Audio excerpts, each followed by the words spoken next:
1 जून 1929 को फातिमा राशिद के रूप में जन्मी, जिन्हें बाद में निर्मला दत्त के नाम से भी जाना गया।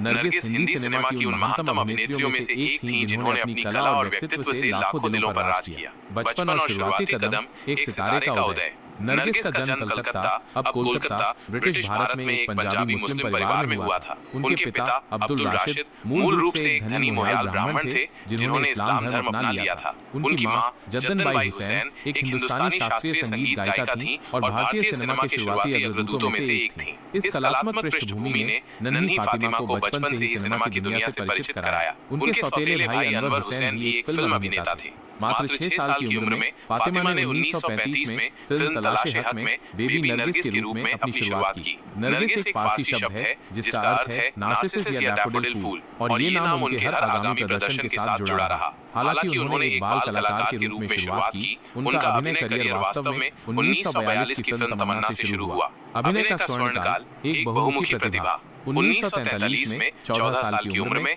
नरगिस को महबूब खान की फिल्म तकदीर में मोतीलाल के साथ अपनी पहली प्रमुख भूमिका मिली। ये फिल्म बॉक्स ऑफिस पर सफल रही और उनके प्रदर्शन की खूब तारीफ हुई। फिल्म मीडिया ने इसे एक बेहतरीन शुरुआत कहा। इसके बाद उन्होंने अनबन, 1944, हुमायूं, 1945 और रामायण जैसी फिल्मों में काम किया। 1948 का साल उनके करियर में एक महत्वपूर्ण मोड़ लेकर आया जब उन्होंने राज कपूर के साथ अपनी पहली फिल्म आग में काम किया। ये फिल्म बॉक्स ऑफिस पर औसत रही, लेकिन इसने राज कपूर और नरगिस की एक दर्जन से अधिक फिल्मों की सफल जोड़ी की नींव रखी। इसी साल उन्होंने मेला में भी अभिनय किया, जहां उनके प्रदर्शन की सराहना हुई। 1950 और 1960 के दशक में नरगिस ने कई शैलियों में परिष्कृत और स्वतंत्र महिलाओं के किरदार निभाकर अपनी बहुमुखी प्रतिभा का प्रदर्शन किया, जिसमें स्क्रूबॉल कॉमेडी से लेकर साहित्यिक नाटक तक शामिल थे। वह उस समय की सबसे अधिक भुगतान पाने वाली अभिनेत्रियों में से एक थीं। अंदाज 1949 और संगीत में बरसात 1949 जैसी रोमांस फिल्मों ने उन्हें अपार सफलता दिलाई। राज कपूर की क्राइम ड्रामा आवारा 1951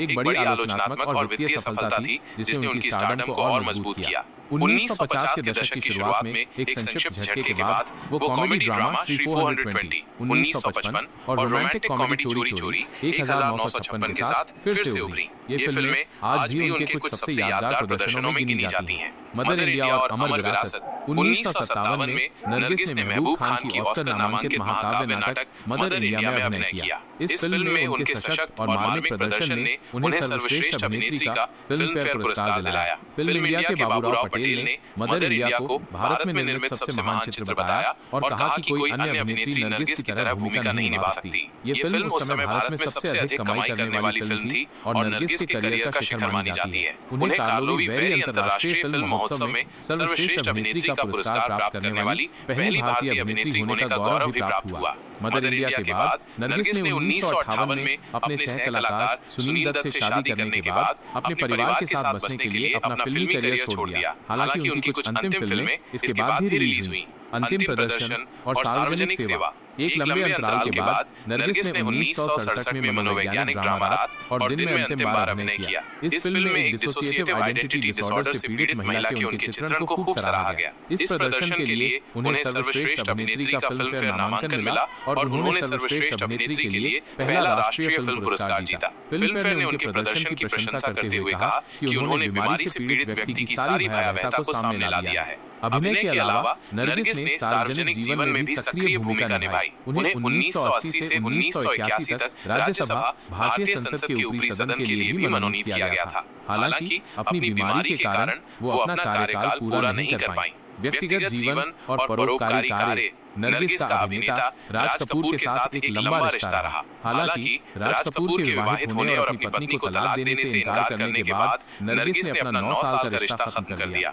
11 मार्च 1958 को नरगिस ने अपनी मदर इंडिया के सह कलाकार सुनील दत्त से विवाह किया। अपनी शादी से पहले नरगिस ने हिंदू धर्म अपना लिया और अपना नाम निर्मला दत्त रख लिया। कहा जाता है कि दत्त ने मदर इंडिया के सेट पर लगी आग से उनकी जान बचाई थी। उनके 3 बच्चे थे, संजय दत्त जो बाद में एक सफल फिल्म अभिनेता नेता बने नम्रता दत्त और प्रिया दत्त, जो एक राजनीतिज्ञ और संसद सदस्य बनी। अपने पति के साथ नरगिस ने अजंता आर्ट्स कल्चर ट्रूप का गठन किया, जिसने उस समय के कई प्रमुख अभिनेताओं और गायकों को काम पर रखा और सीमावर्ती क्षेत्रों में भारतीय सैनिकों का मनोरंजन करने के लिए स्टेज शो आयोजित किए। 1971 में बांग्लादेश के मुक्ति संग्राम के बाद ये ढाका में प्रदर्शन करने वाला पहला मंडली था। बाद में नरगिस ने स्पास्टिक बच्चों के लिए काम किया और स्पास्टिक सोसाइटी ऑफ इंडिया की पहली संरक्षक बनी। संगठन के लिए उनके धर्मार्थ कार्य ने उन्हें एक सामाजिक कार्यकर्ता के रूप में पहचान दिलाई।